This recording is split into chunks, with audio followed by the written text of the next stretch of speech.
Assalamu aleyküm edidi illeşler. Bunu ne? Murat Serdar kemine bilen bir sohbet edecek. O käbir soruları orta atacak. O her kim öz fikrini aytacak. O şeyler aknememiz var. Bir sözü kime vereli ilki? Sapa rağmen başlayın mı? Bol ya. Şimdi bugün en vacip meselelerden, o bütün Türkmenistan'a halkına değişik meselelerden biri hakkında, genosit hakkında. Şimdi genosit deyende şu tayda dine türmelerde çür edilip öldürülen ya da maşkala yok edilen ya da tire şuna benzer şekilde yok edilen del oloran bar içinde yani. Mesela tutuş halkı bilimsizleştirmek. O bilimsiz halk en sonunda yani yok olup gidendir. Bu bir genosittir. Ya da Daşka Gurşava geçen Murat İlleşimizin aytışalı. Daşka Gurşava iyiye çıkılman, o tayda yaşayan adamlar ziyan görüyen olsa, köpçülük ziyan görüyen olsa, bulan bir genosittir. Yani şuların hemmesi aslında birbirine bağlıdır. Bilime bağlı. En sonunda da bir adamın ya da bir neçe adamın behbidine bağlı olup qalýar da. Yani şu meseleni indi Serdar ağamdan başlalı. Bu yeni sağlık meseleden biriyendir kemine. Şol demen içinde yankı bu yokonç keseller Korona. tebii şertler yani duz deydi, şor deydi, o pestisitler deydi. O bizim adamlarımız 60 yaştan yani şol regionlarda 60 yaştan kendi geçen katır telçen oluyor diyorlardı. Onun genleme yani Murat bilen gürleştik. Sondan son bir tane Murat'ın oğudaşı can etti bana. O deydi o limidin diyen deydi katı doğru deydi. Men deydi okulu bilimli o ödüm görüp gören adam deydi. Bunu deydi ben başka da sebeplerini aydayın deydi. Yankı sağırlama keseli var. Ne şonu diye gayre dışları diye yönü Huday saklasın diye de. Yani bir inne bilen bir neçe adamın ukol ediyorlar. O işte oturunu varsa şu bir instrument bilen bir neçe adamın işine terediliyor. Ve şu mendeş demeler gidiyor diye de. Yani dur şunu diye. Yani bir değil iki değil diye de. Zordan çıkıp yankı karılarımız demelerimizi alıp çıktık diye de. Onun çıkıp ait diyen de şeydi. Aytsam olmayan yok ben onu yankı Kemine ağa ya Hal Murad ağa ya da Serdar ya Murad aytmalı mı? Sohbet verdi aman olur ne biz deydi biraz korkuyas deydi. Biz nemere adam diye de. Yani tanılayan ağırak adam. O belirek adam. Dedim o belli adamsın. Yani dedim bir kaptanında ölüm var. Yani doğun kardeşler. Böyle kaptanına da ne korku var dedim. Korku ölümden hemen onu şeyde öldüründün hemen. O sen senin atağım olup bile. O dağın yeğenin doğunun olup bile. Çağın olup bile. Şimdi sen korkup şolun ölümünü razı mı deyip soruyanına? İkisinden birini saylamalılar şu tayda. Şeyler mi? O ya sen kork. Dan olur ölsün. Ya da buna bir çare ödlemeli. O kıyırmalı yerine kıyırmalı. Yaka tutuşmalı yerine yaka tutuşmalı. Hatta uruşmalı yerine uruşmalı. Atışmalı yerine atışmalı. Tabii abi sen giden bir milletin zantarlığı abi. O yaşayışı durmuşu. Buna milyonlarca bahane tapıyorlar da bizim yankı akıllı, huşlu, bilimli, ilimli, öz gününü gören Diyem şeydi vay diye de. Men adını nemetin ayda oturmayın bana adına mı etti bolyan yerine mi etti onun ayda mı okunuyor onu. Şu bir havar hükümünde, mesaj hükümünde aydiyanla. O siz yankı nemeni selcerip bilýäňiz şonu size düşündürecek bolýanlar şu milleti. O ölüm var. Sen çağan enen atan doğun garnaşyň bolup dur. Özüň çıkıpsın. O Olağan öleceği iki uşullar ödüm bilye. Hem beladığın bilincini. Şoň üçin aýdyp berýär-de. Ne bizim halkımızın yankı näme diýen bu düşünce nemetinin Farkındalık. kabul edilerli değerli benim fikrimçe. Onun öğelerini şol yankı yemeyen pidati dik korku diýerler de. Biz şu diktaturan pidati yok. Keyfini çıkarmayan adam şu yemeyen diktaturan şairdidir. Partneridir. Son 50-50'dir. Güneyeti. Adam değerdir, kenem değerdir, 50-50'dir. Çok näme güneyeti bağ oldu. Kenem sesini çıkarmayan oturan oldu. Den şairiksiniz. Bu başka düşünürşü gözler bakana nemet görmem. Korkyas ya näme diýäs, olur näme diýär. Yok. Olur ýalak. Bol diňe bakana aňyrtynda bukulmak üçin bir gaýratlygynyň tuğutlamasy. Utançdyr diýdim. Şunu bana görürüm berýän, özüňe düşünüp görürüm berýän diýdim. Men türkmen bolansoň sen diýdim düşünmäge çalşan. Sebebi bari şunu alak diýdim. Ýöne diýdim bu gaty utanç zatdyr. Şunu şeydip aýdyp onu özüň aklamak, nemetmek, bakana aňyrtynda bukulmak aýlanç bir utanç. Gaty utanç zatdyr. Ol epititleri ulanmaýyn bolun ýöne yani kabul edilerli utançdan beter utançda. Ya aňyrtynda sen öz çağan ölümüne şayat neme bolýar-da? Tawçaslik bolýar. Bu mazmun şonalak. Dönüklük diýem şo zatlara diýilýändir. Onun başka zatlara dönük näme diýerler de. Näşe öz çağaňa, eneňe, ataňa dönüklük. Netiliňe indiki geljek dogjak çağalaňa dönüklük edýän. Hakyky dönüklükdir. Ya onun delili getirip bilýän bir milletimiz var da, bizim şolary ýalagan medeniýetimiz var. Bu geň zat 20-nji asyrda. Men sizin sözüňizi nemet kestim bolýan bir giriş şokumunda neme diýenden ben başlan kemine dowam ediberin. Sapara yani indi genosit dedik. Yani şu at aýdyp beren zadyňyz. Yani genosidiň yani Türkmenistan bir näçe görnüşi bar da. Umuman alan ýagdaýynda şu at o millet hükmünde yok bolma ne basagına geldik de. Yani indi şu taýda korkup ölüme terk edýär. Korkusundan ölüme terk edýär. Olarym öldürýär. Yani olara genosit edýär, senem seretmeýän, gorkýan, bakana. Yani aýdyşyňyz ýaly şähertlik de yani bunun bahanasy yani korkmak bolmaly dälmiken diýen yani bu öğrenşipdirler. Yani öğrenşipdirler. Bilmedim. Bu näyle formula ulananlaryny görünýär. Real ýagda şeýle. Yani öz elimiz bilen özümüz genosit edýäs. Aslında şoňa dur diýip bilmeli. Dur diýip bilmeli. Korkýan diýip bilmeli däl de adam. Sen seredýän daş döwründäki adamlar öldürilýär. Belli sebäpler bilen.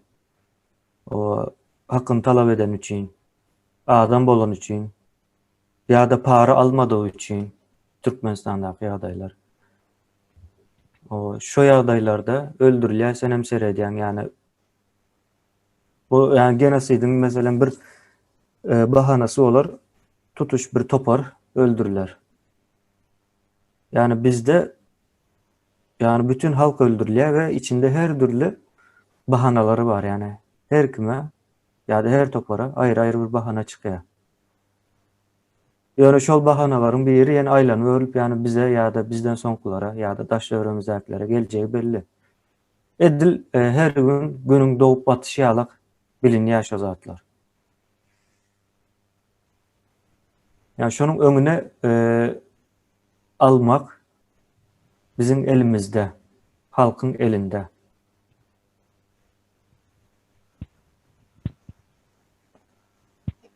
Kemiğine Yani bu oğlanlara da söz vereli. o mihmanlarımıza Oo. Serdar ağa esasen siz bilen demedeli. Buyur Serdar. İlk ölen Esselamu Aleyküm edilişler. Esselamu Aleyküm Sapara. Esselamu Aleyküm Murat Doğan, Kemine Doğan. Hoş gördük. Stada Kemine ben yurttaki bolyan genasizdi giňişlerin var başardığımdan gurrun ayt bereyin. Indi genasit diýmek üçin genasit bolyandygyny düşünmek gerek da.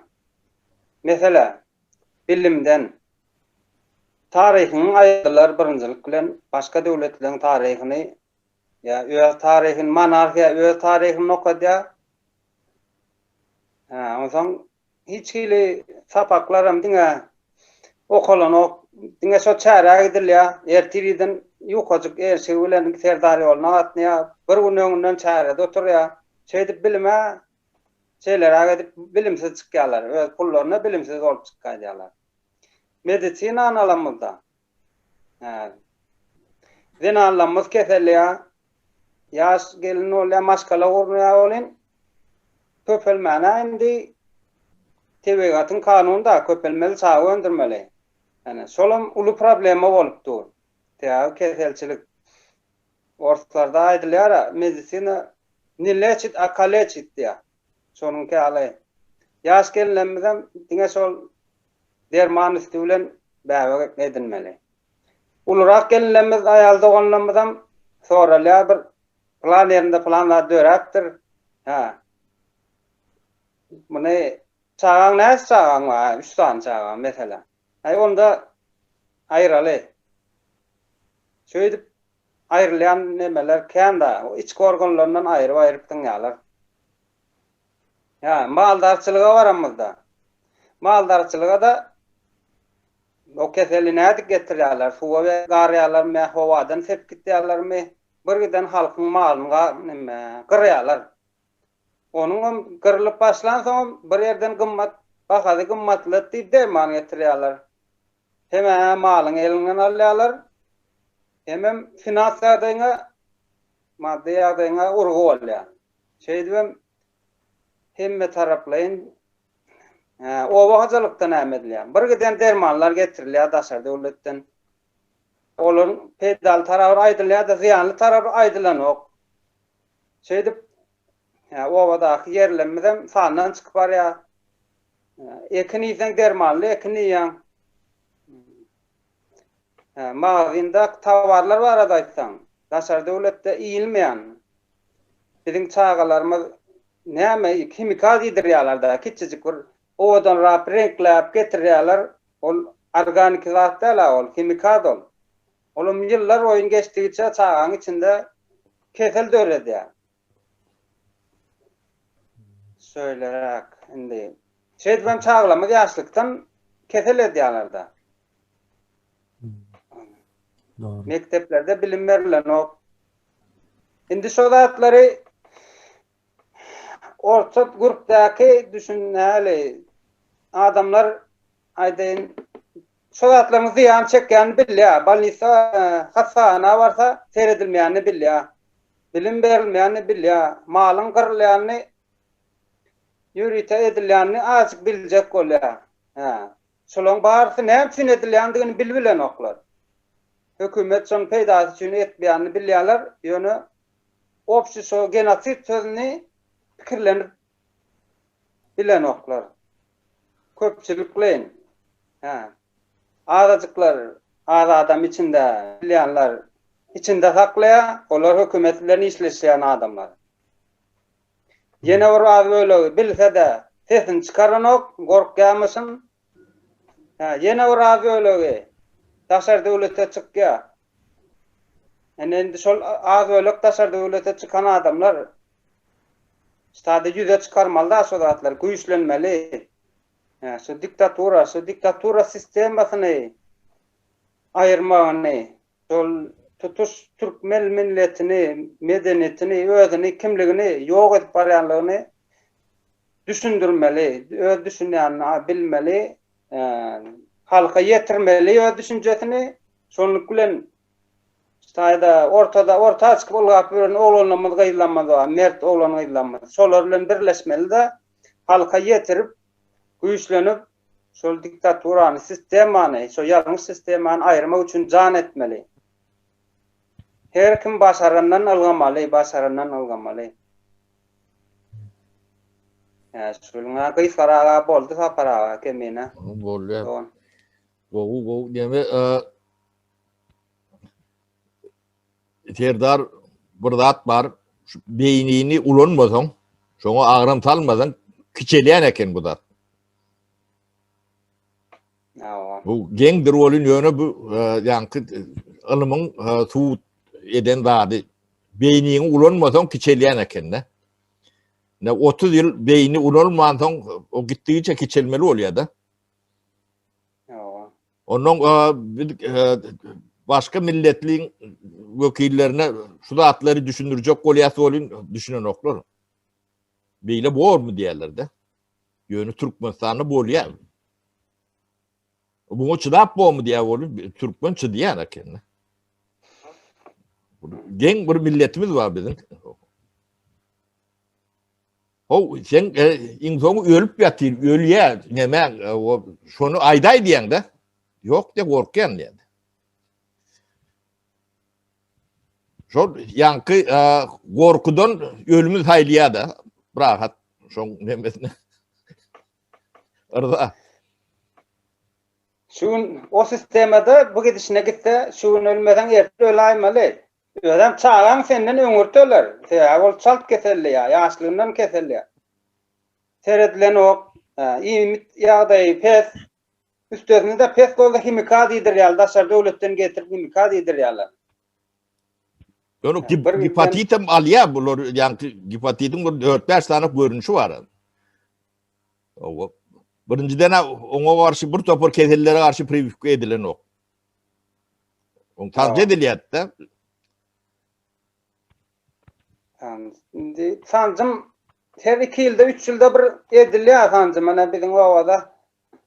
Edilýär bolany mene şol zatlary sonra üstüne sonra ýagdyrýan maskala lukman var da bizde. Sonra üstüne sonra ýagdyrýan. Siz dedim ýalňyş uraýsaň, ýa srow geçen derman uraýsaň çağama diýen. Senden çıkarar men hemme razy diýip aýtdan onsoň şeýle sıratlara az göz yetirýärdim da aňarda da şol birleşin edilýändi ony. Onsoň yok bu gowy zat diýip das upakovka nurkada tar ýanymda atça tar jagapak. Men şonda da şoň içindäkinden anamok. Men öz ikinji oğlum mümkin ýanky saraltma da hepatitiň bilemok näçinji neme Saraltma bolýar da şu hepatit saraltma. O şol boldy. Ol kesti ýöne näle?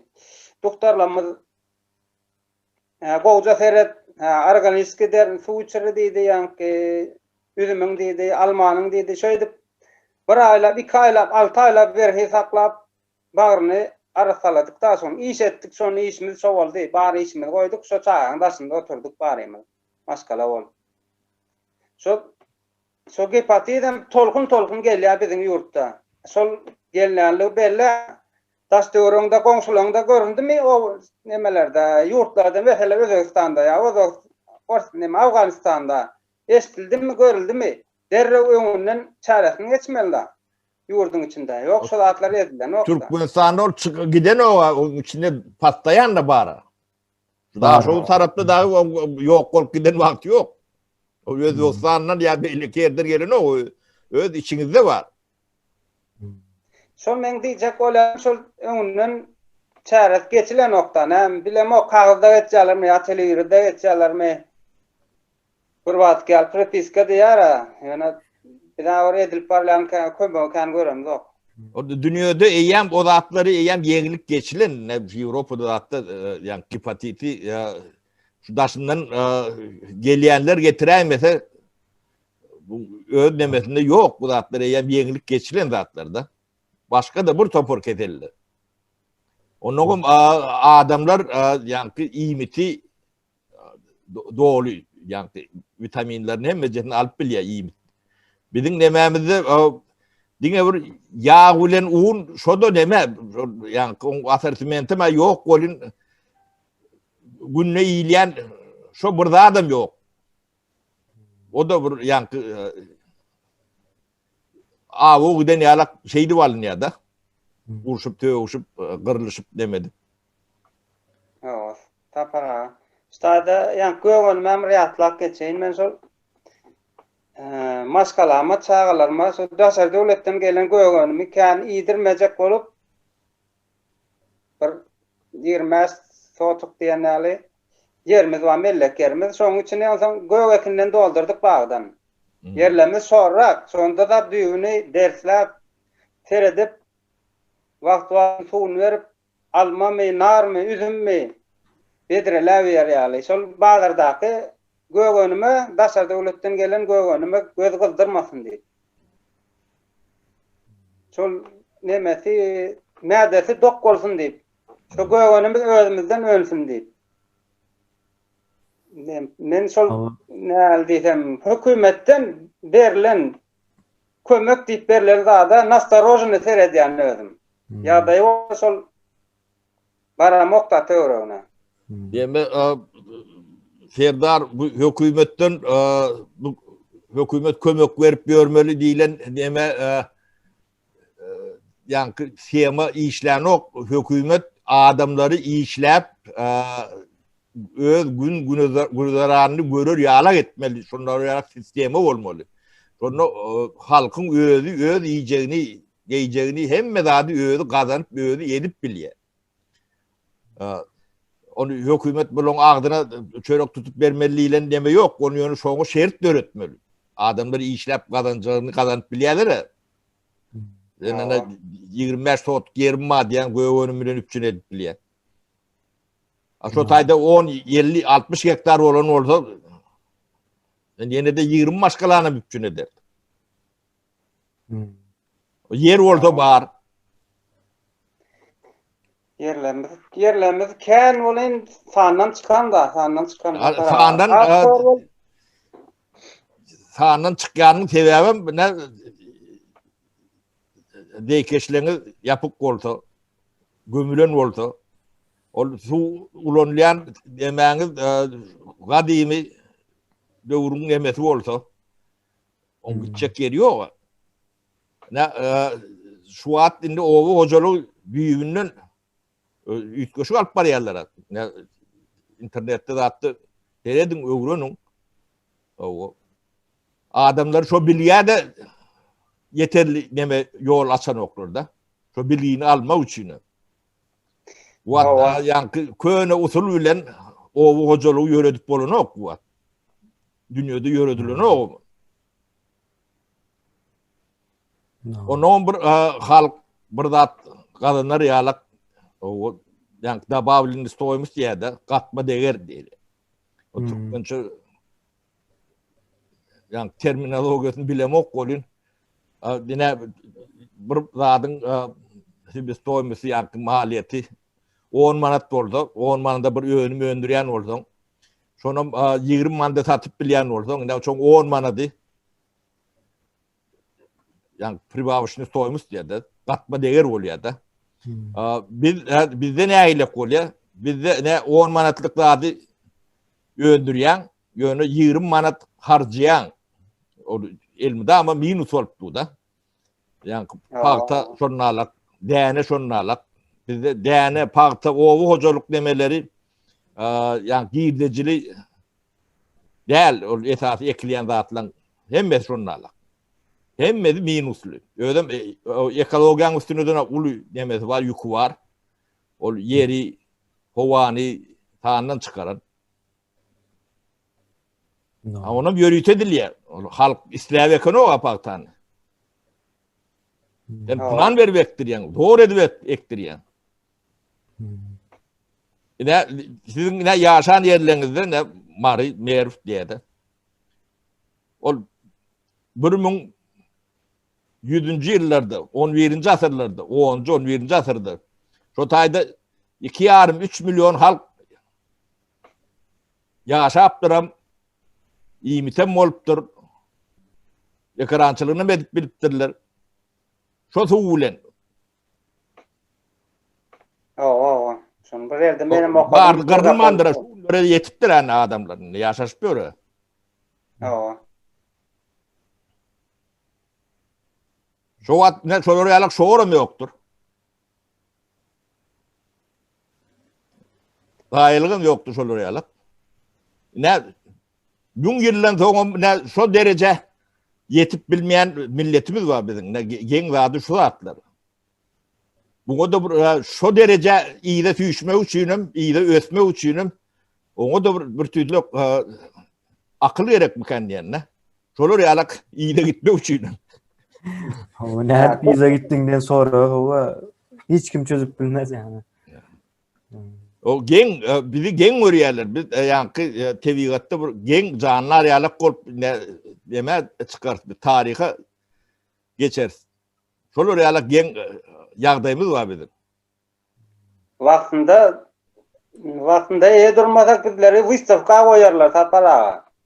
Bir eğer bu istifkadı. Değil mi? Yani bu istifka kemi yok. Dünya üstünden uluyor. Hem bir yerde de gülkü. O gepini düşündürüyorum onu nokta. O. Taze teknolojiyalar ulanmasan bolanok su yetmezçiligi hem var bizde. Yerimiz kan suumuz yeter no. O yerden aktıp koyarsan haysi yerine yetsin o su. Onun yani bilip etmeliler değil mi? Serdar o bilme uçuyla bilgi yine internet akıp dur. Dünyada. Yine diyeme Stockholm'da misal için bir adam başına 740 metre fiber kabiliyeti bir adam başına. 740 metre. O Türkmenistan'da ne açı? Türkmenistan'da problem var. Yok diye ne Allah sehel. Ne dövür ütködü. Ne şu atlara aya uydurmasan o yaşar yalak değil. Biz ne gün yıl bunun önkü demen derecesine yetip bilemiz o.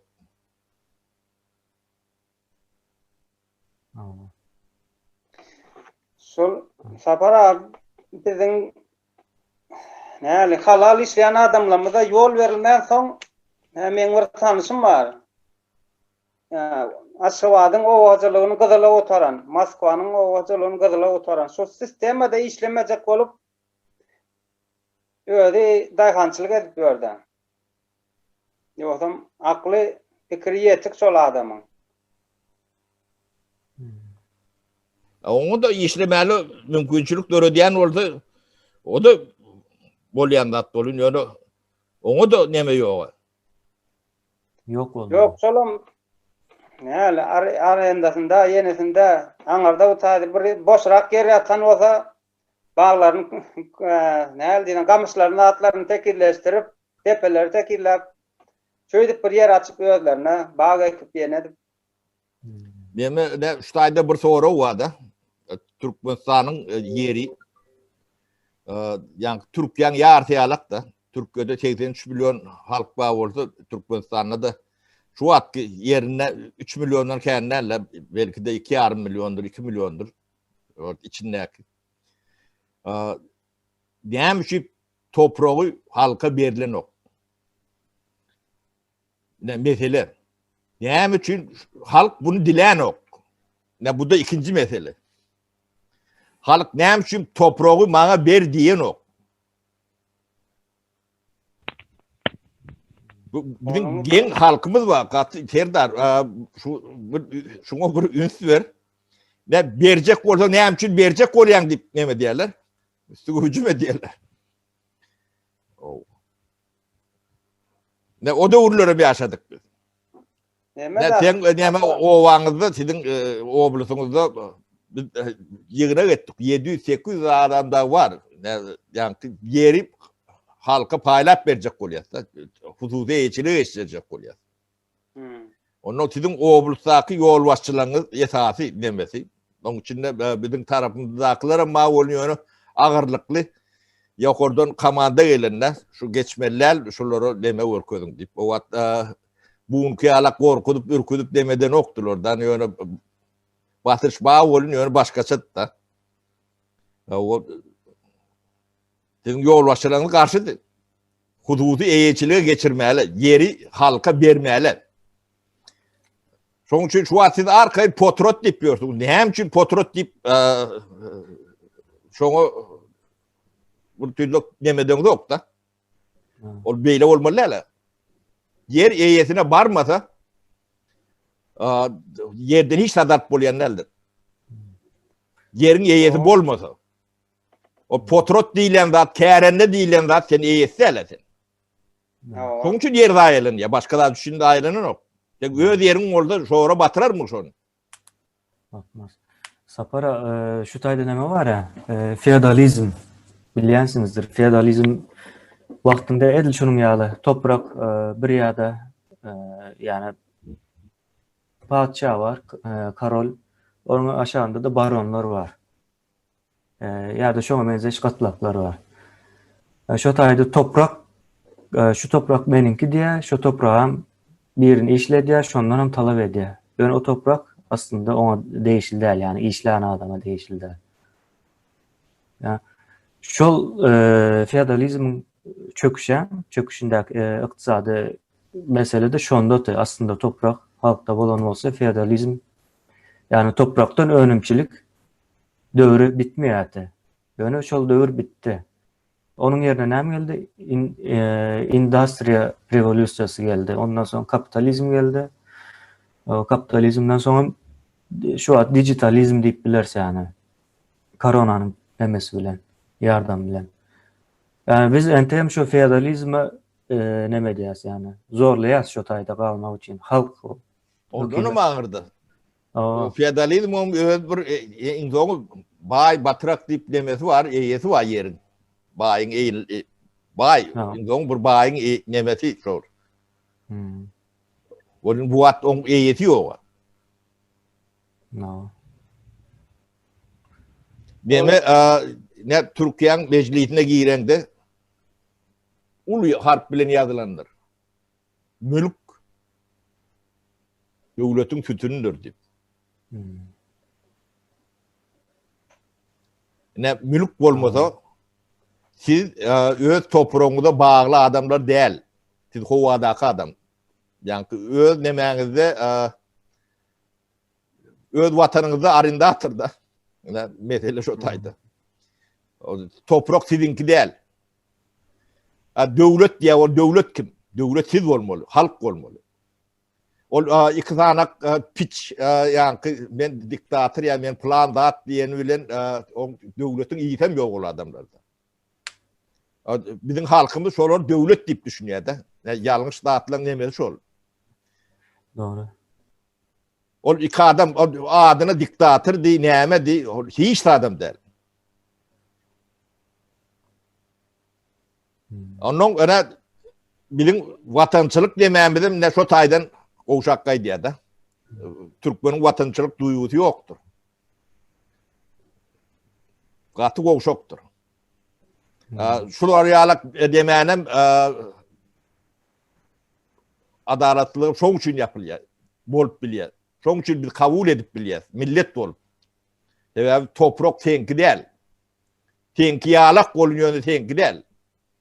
Haçan wagt gerek wagty sen elinden alwam bilýär. Başkasyna berwem bilýär. Ýykwan bilýär. Eden edip bilýär da. Şoň üçin Oo. menki diýeniň bilen şertli tenki de. 5 gün tenki. 6-njy gün göterilýär, göterilýärsiň üstünden traktor sürüp gidýär. İçinden koşun alıp çıkıp yetişmese. Yüzlerce, müňlerce şolar ýalak. Ne biz vatanymyza bir ýöne bir palçyk ýalak teredýärse. Yani vatan ýöne suw bilen demesen bu topragy palçyk bolýar da. Ýöne gan bilen demeden de vatan bolýandyr. Şo taýyk gan bizim ata babalarymyz belki dökendür. Ýöne onuň näçe nesil nemetdi bizim ýadymyzdan çykyp gidendir. Onuň toprak bizinki däl ýalak da. Biz şo taýda wagtlaýyn arendator. Potrotçu. Öz ýurdumyzda potrotçu. Daşynda da şolar ýalak kul. İçinde de şonu alak. O kul diýmegem bu da bir hünärdir. Kul bolmak. Ödüm iň gadymy hünärleň ikincisidir. Ol beýle gadymy hünäriň nämedigini bilýär. Gulam şoň bilen ýaşdaşdyr. Kul bolmady hünärdir. Ne biz şo hünäriň eýesi bolduk. Millet bol. Biz kul ruhy içimizde otýur. Bolmasa şo çağan, çuwan, dogon garnaşyň şular ýalak ýagdaýda kanten men gorkan diýip tesini çykarman durup bilermi? Başka milletlerin içinde şonu edip bilecek millet var mı Türkmenden başka? Yoktur. Dünya ayağı kalır. Yıkıp yumrar, tekillek geçer millet. Yörü Türkmençi diye şonu. Bunu da delil tapyarlar. Ay bu geçirimli sağda halk diye mi halk? Kıyınlandırıcı rahatlar olun yönü hakikat. Sapara yani şu demede hakiki genesit de bir milletin öz özünü yani bir şekilde öz özünden yok bolşy. Öz özüne ya da öz özünden. Bir mert genasiden däl biri öldürýän bolsa bunu ýöne özüň öz eliň bilen gurbanlyk goýun ýalak bolup baryp kelläň goýma ýalak bir zat da.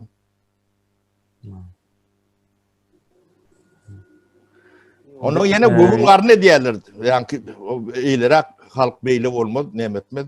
Halk kalmadı. Hamir mayar bodurlar. Hakikaten. Bizim yaşlarımızın, çağlarımızın geleceği yok. Sizin geleceğiniz yok. Ne bolup görüşünüzü görüyorsunuz. Birinin kapısında talavan. Öyle bunu meyletin kul bolmaga neme diýäňizde şoňa da rıza.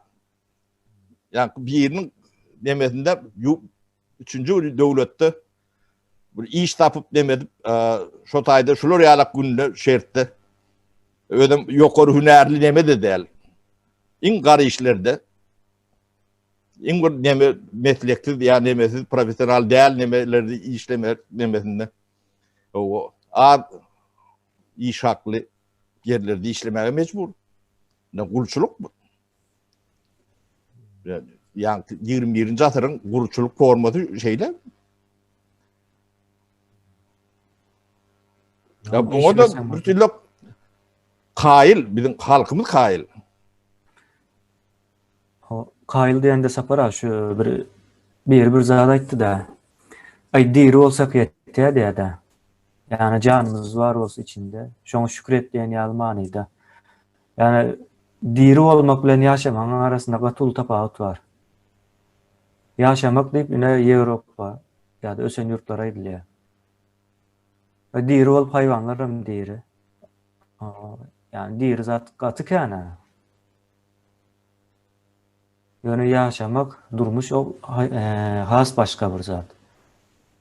Yani şu diri bolmana kail da aýşyňyz ýaly. Bu zatlara razı olmalı da kul olmaz. Ýüregiňde düzeltmeli bu sistem ýütke daýmaly ýetkitýäs olmadan. Razı olmalı da. Kul olmana razı olmalı da. Yüzle seyretmeli değil bu mesele. Senin öyle bir oturup içini dinlemeli. Yani. Ayırmalı bir raptalar TikTok'unu, Instagram'ını, bu kino'nu, bir küçük öyle içini dinlemeli. Men yapayım nahili. Nira var yani men. Çağalam bilen ertek gün çağalam göreceğim ama alomana berde çürek gidersin, olar anarda çürek gider. Burun oput koyarlar çağına mektepte vakit kolur giderler. Ayal maskalanın içini opartlanarlar. Önmesinçiler deyip. Boldolar ha. Bir kimin adam bolsa boldu, ne kaldı işler yali. Pahtani, buğdayı öndürüp verse boldu kalın gerek kalır. Han olacak, hükmürovan olacak, tüyrünüp versin halk. Yol bolmaz onun karşı çıkmalı adamlar. Her kim bilencesinden etmeli. Tärik gelip tüpü kucaklap yatmalı değil Türkiye'nin içinde. Men bunun gösterem kurbanlık deyip. İki tane tüs salıp beynini arasalı ya. Hemme da diyadından çık ya. Yavur çüyüşanı kucaklap yatmalı değil. Bundan vazık ulansam hemme da diyadından çık ya deymeli değil. Yüzle seyretmeli değil bu mesele. Kime vereksen özün için ılgamasan hiç kimsenin için ılgamaya. Oğlum biri boşun ödeyerler. Bir yani Serdar biri edip vermediler ödeyerler. O siz ne ettiniz diyenim var. O siz için ne etmeli? Şunu aydıp verin siz için. Murat. Neme daha Ne para? etmeli? Murat, ya düşüncesini aytın son men aydayın. Ha. Salam. Salam. Sesin bu doktor geliyor biraz Sesin kolaylı o geliyor. mikrofonu. Hayırlar geliyorum. Ha. Doğru, benim kollayan doğru. Şuratları kötü yüzleyin katırı sürece. Şuram ne? Bir düşünmüyor gerek. Ne fikrim şeyde. Mikrofonun kovuşuk geliyor deme Murat. Telefonun yanına al mı?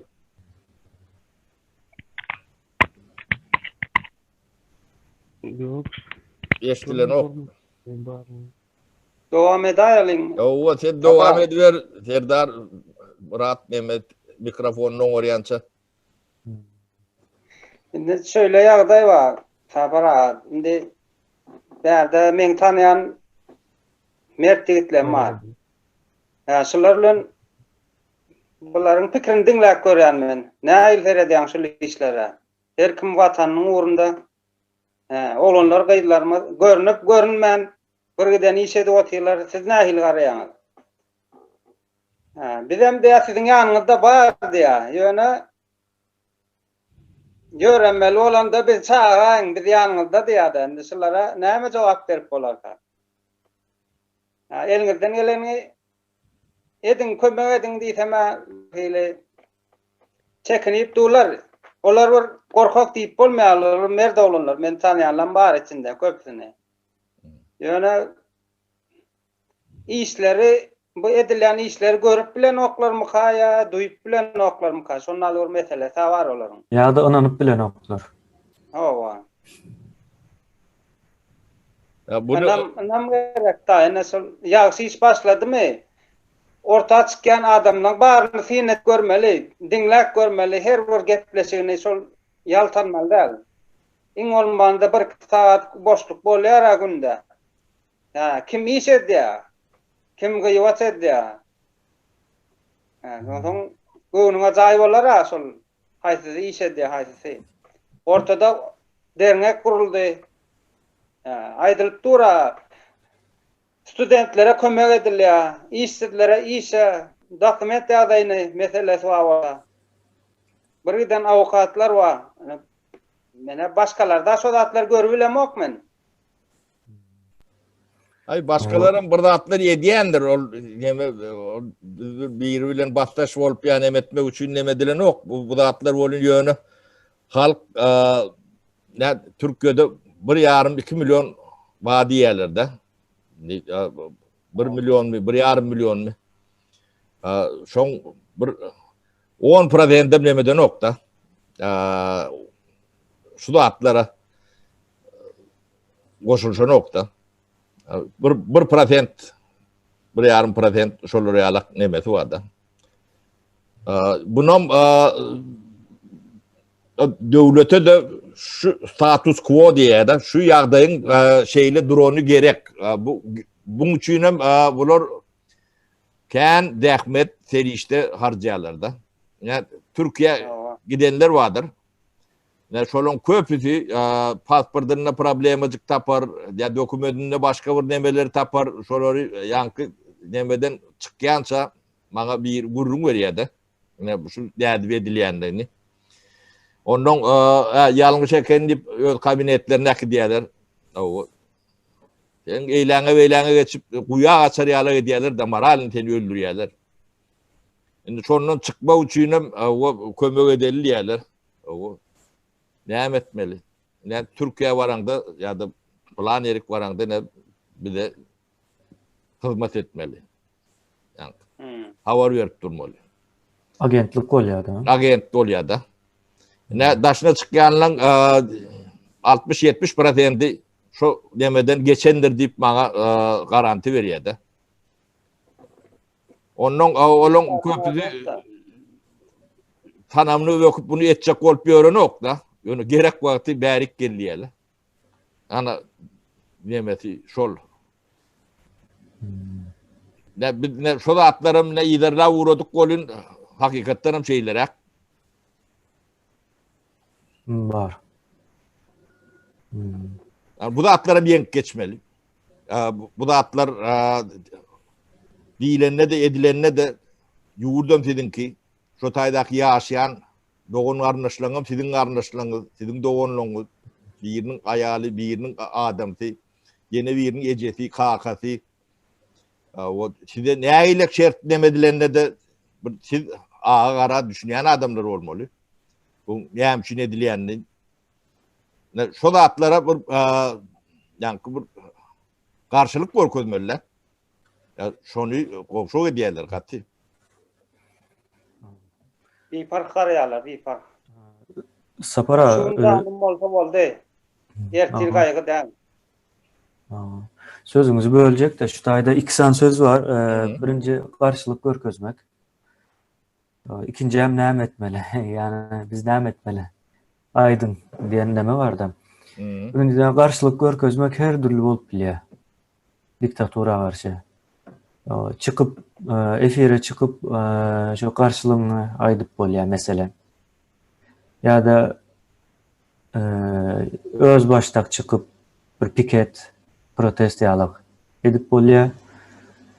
Ya da yüzüň açybam çıkıp bolýar mesele. Bu taýda iň bolsam şu yüzüň açyp çıkmak da karşılık görkezmek. Yani bunların hemmesi yumuşak şekilde karşılık görkezmek ve diktatura yumuşak şekilde karşılık görkezleyen ýagdaýynda çökýändir tez wagtda. Halamaya diktatura. Yumuşak karşılıklara. Sebäbi näme diýmek bolýar bu taýda diktaturanyň ol günlük durmuşuna geçen adamların günlük durmuşuna geçen talaplarını etmeye şu sebäplen diktatura ýykylýar. Yani etmesen diktatura girdeji gelen ok. Olar arkaýynlyk bilen emir beripdiler ok. İslendik adamlar. Şu şekilde bolar karşılık. İkincisi hem näme etmeli? Näme etmelsem ýene de şu karşılıgyň içinde aýdyp geçdim hazır. Bütün vatandaşlar, islek bildirýänler, watanyny söýenler, watanyna gaýdyp barjak olanlar, nesline aladasyny edýänler,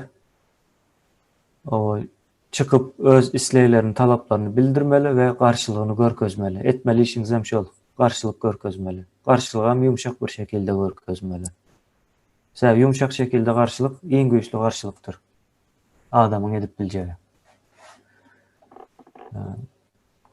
Ben şular aýdyp geçeýin diýdim, birem ýene-de şu taýda bir zat var. Bugün bir vatandaşymız geldi. Gaty gowy bir-birine bagly iki meseleden söz etti.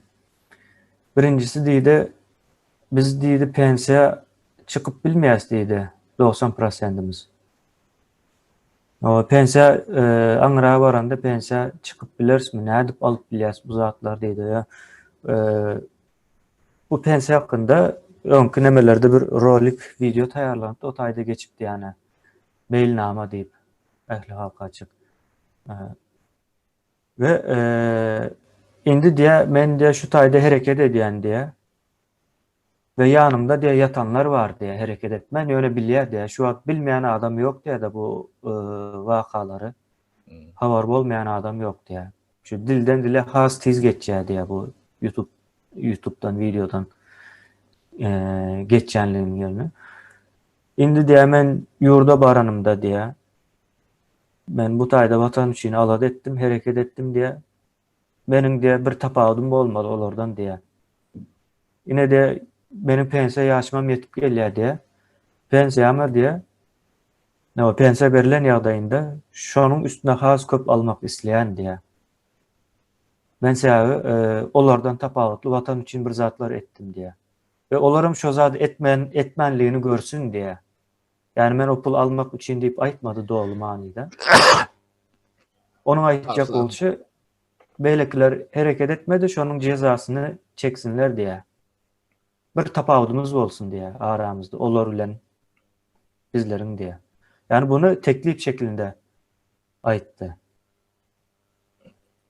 Teklif şeklinde böyle bir talap.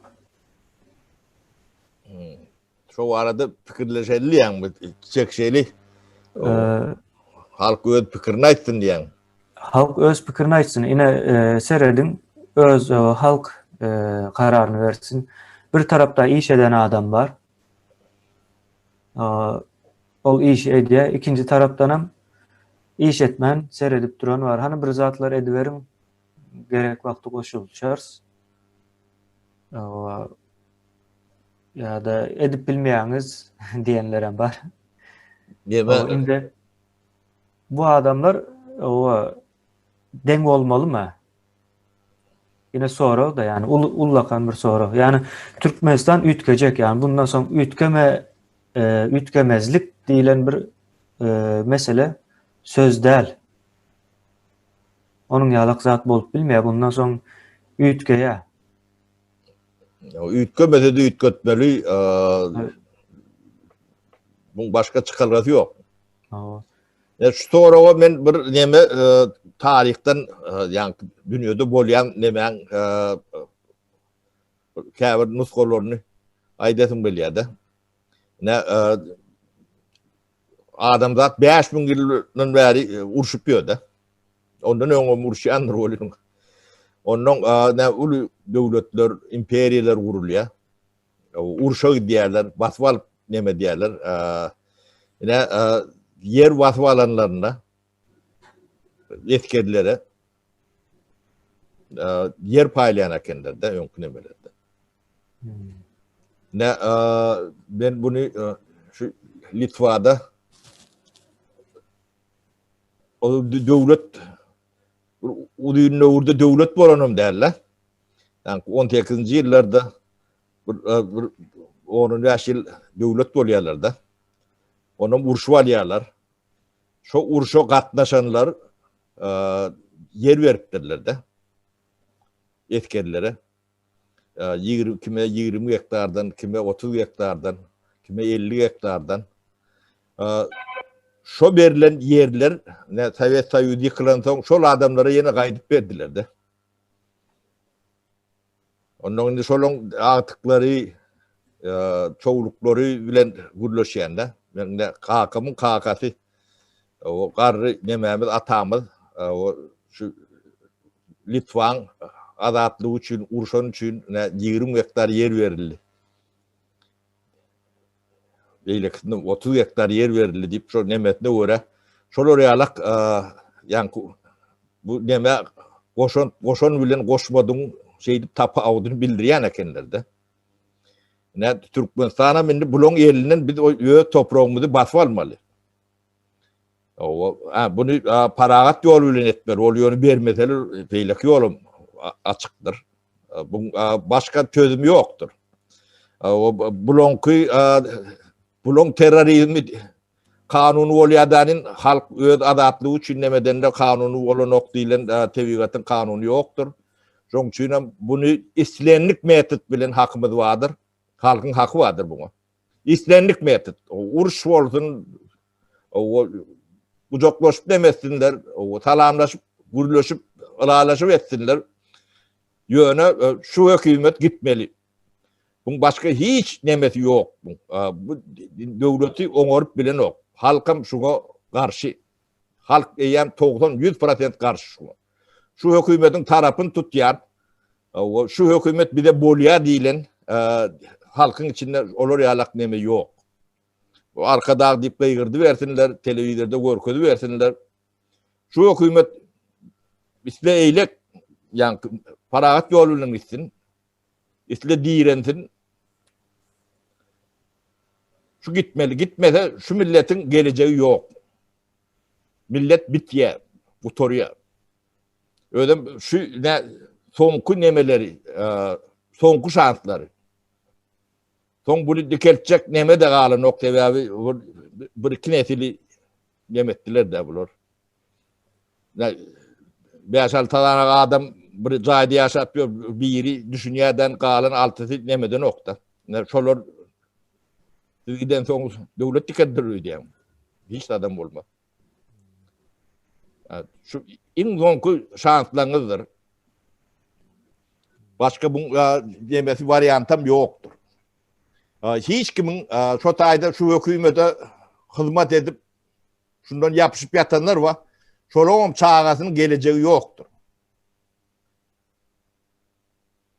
Hiçbirinin. Hatta şu yani men prezident deyip oturanın çağalarının artıklarının geleceği yoktur. Şu gidişine gitsin. Yine şolar öz yani gelecek çağalarının artıklarının, çoğuluklarının ganim düşmanlarıdır. Öz nemetini, her kim özüne bunu hatap nemetini, kitabını açıp öňüne teredik göräýmelidir. Daşynda gelip görünlen bir toporunun kakasy prokuror bolandyr. Yani milisiýaň başlygy, naçalnik adliýeli ya o nemesi bolup işlendir. Sledütür olup, prokuror olup işlep görünlerim bari araňyzda gezip görülür. Şolom çağalarının nemesi yoktur. Geleceği yoktur. Ya da üçüncü bir devlette ne ikinci sort adam olup ne şolar ýalak bolup gitmeli. Ol bir ýerik sığınanyň bilen sen birinci sort adam dälsin. Sen şolar öyle deň boljak bolsaň iki kelle akylly bolmalysyň. Yani işeňir bolmalysyň ya da başarykly bolmalysyň. Ya. Berde demokratiya diýilende de bir herkim özü üçin demokratiýada. Sen üçin näle? Bularym ýurdy ber döküp kan döküp kazandyk diýe, sen üçin etmedik diýe de. Onu diýmäli haklarym bar da. Var. O. Aýdýalaram. Terede agramyň olmasa bolanok da. Terede oýlanda agramyň olmasa bolanok. O. Her bir gulo derece berjek bolsalar bolmaz. Diýip adam bar amara. Murat Bildeşimizin sesi gelýärmi indi? Murat sen bunu neme kaça durýar? Kaça durumuz kim bilir seslen okuyduğumuz peyzini. Ay bolýar indiki rapor deme mikrofonyň düzedörsiň deme dersiň. O no ikisi de urlaşördün indiki rapor. Hiç mikrofon nerede telefon düzeltmeli täzelemeli bolýar. Bundan soňky da nemede ýerse yani mikrofon. Kän eşitlenok. Hayal edýän şu adam kesin. Maňa o gelenok bilmedim beýleklere. Petra. indik rapor nemede dinlep eşdiyen orada on bolýar. Ama indik sapara aktif bir şekilde. Öyüşün ovet Murat. Bolmasa ikilik koyýan kemine. Ha. Böyle. Kemine ustayda gutora elinde mi? Başka aýtjaklarym ýok bolsa ya da pikirleňi var bolsa oglanlar ne? Şu tayda bir bildiriş edip geçecek de yani inde derneğimizin kömegi bilen Ankara'da o bir tane vatandaşımız şu tutulupdur. Uruşup bunu çıkarmak için o isledi yoldaşı. Ama biz hem adresini hemen adını aldık, iyi verdik. Ve o tayda yeniden bir Türkmen varken ona hem çıkaralım dediler. Ve çıkarıptırlar.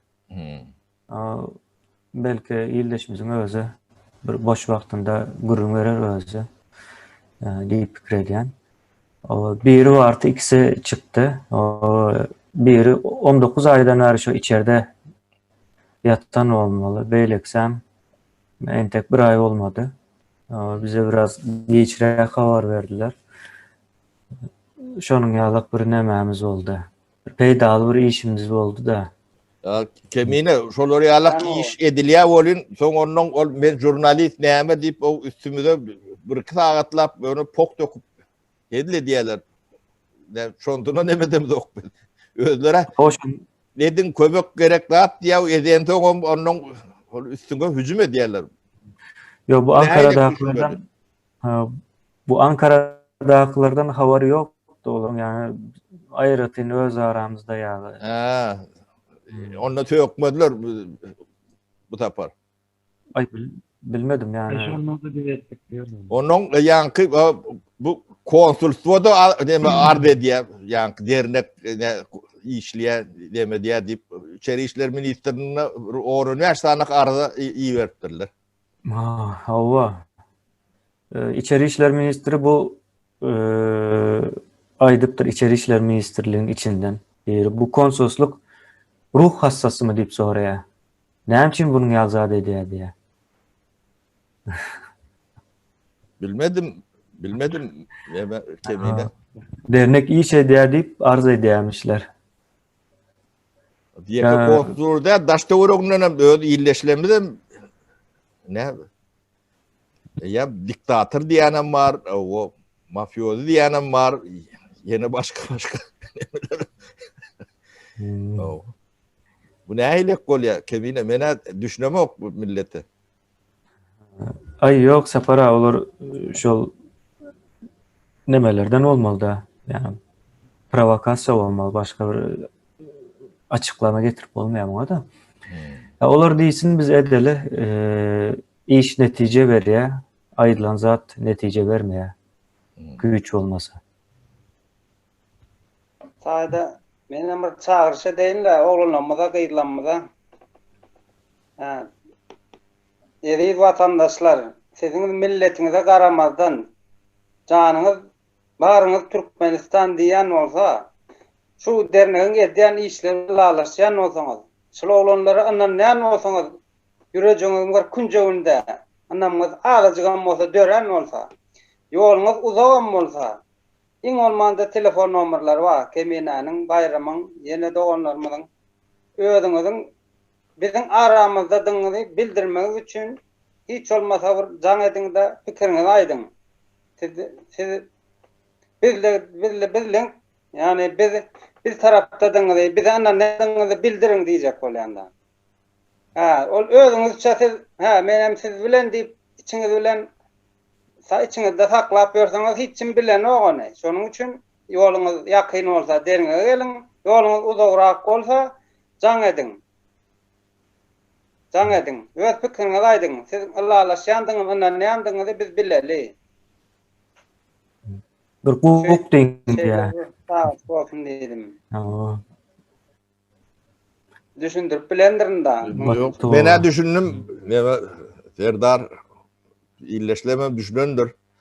Onu şu tayda Cemle eli Kemine.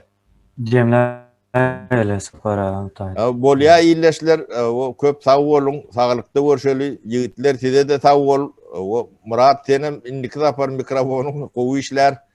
O kızıklı urunlar verersin. Nesip o benim. O kemine sağa da sağ bol, sağlıkta görşeli emmemi. Sağlıkda görüşelim. Bildeşler, vatan.